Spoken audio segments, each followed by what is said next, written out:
తిరువురులో TDP నేతల గూండాగిరిపై రాష్ట్ర ఎన్నికల సంఘానికి ఫిర్యాదు చేశారు వైఎస్ఆర్సీపీ నేతలు. ఎలక్షన్ కమిషనర్ నీలం సాహ్నిని కలిసి వైఎస్ఆర్సీపీ కౌన్సిలర్లకు రక్షణ కల్పించాలని కోరారు.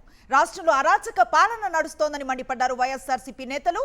ఈసీ ఆదేశాలను కూడా పట్టించుకోకపోవటం దారుణమన్నారు.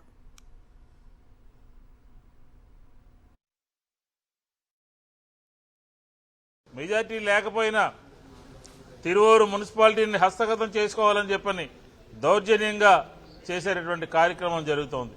ఎన్నికల కమిషన్ డైరెక్షన్ ఇచ్చినా, అలాగే ఈరోజు ఉదయం కోర్టులో కూడా వైఎస్ఆర్ కాంగ్రెస్ పార్టీ పిటిషన్ దాఖలు చేయడం జరిగింది. కోర్టు కూడా ఆశ్చర్యపోయింది. ఎన్నికల కమిషన్ స్పష్టంగా ఆదేశాలు ఇచ్చినప్పటికీ కూడా ఎందుకని పోలీస్ యంత్రాంగం ఈ రకంగా వ్యవహరిస్తుంది, ఒక 30 నిమిషాల్లో అరగంట లోపు నాకు పూర్తి సమాచారం కావాలి అని చెప్పని న్యాయస్థానం కూడా ఆదేశించడం జరిగింది అని చెప్తున్నాం. అంటే ఈ ప్రభుత్వానికి కానీ, ఈ కూటమి ప్రభుత్వానికి కానీ, పోలీస్ యంత్రాంగం కానీ, ఎన్నికల కమిషన్ అన్నా లేకపోతే న్యాయస్థానాలన్నా లెక్కలేనటువంటి పరిస్థితి కనపడతా ఉంది.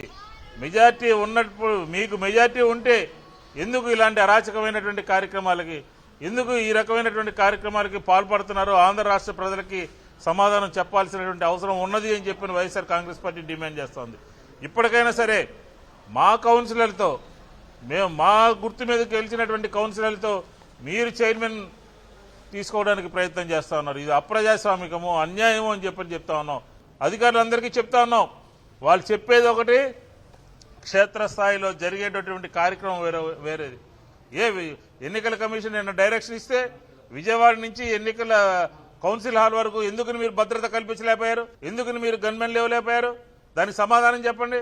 స్పష్టంగా మా మెజారిటీ కనిపిస్తూ ఉంది. ఇంత దౌర్జన్యంగా మా వాళ్ళని లాక్కొని ఆ మున్సిపల్ ఉప ఎన్నికల్లో గెలవాలనుకోవడం అసలు న్యాయమేనా? ఎంత రెడ్ బుక్ రాజ్యాంగం అమలుకి మీరు ప్రయత్నిస్తారు? అంబేద్కర్ గారు రాసిన రాజ్యాంగం ఉన్న దేశంలో మనం బ్రతకట్లేదా? ఇప్పటికి జరిగిన అన్ని ఉప ఎన్నికల్లో కూడా ఇదే విధంగా వ్యవహరిస్తున్నారు. ఈ లోకల్ బాడీస్ ఎలక్షన్స్ లో మా YSR Congress party B form మీద గెలిచిన వాళ్ళని అడ్డగోలుగా దౌర్జన్యంగా భయపెట్టి బెదిరించి అన్ని రకాలుగా సామదాన భేద దండోపాయాలు ఉపయోగించి వాళ్ళని తీసుకుని వాళ్ళు గెలవడానికి ప్రయత్నించడం ఎంతవరకు సమంజసం? మీకు ఇచ్చిన సీట్లు సరిపోవా? ఇది న్యాయమేనా?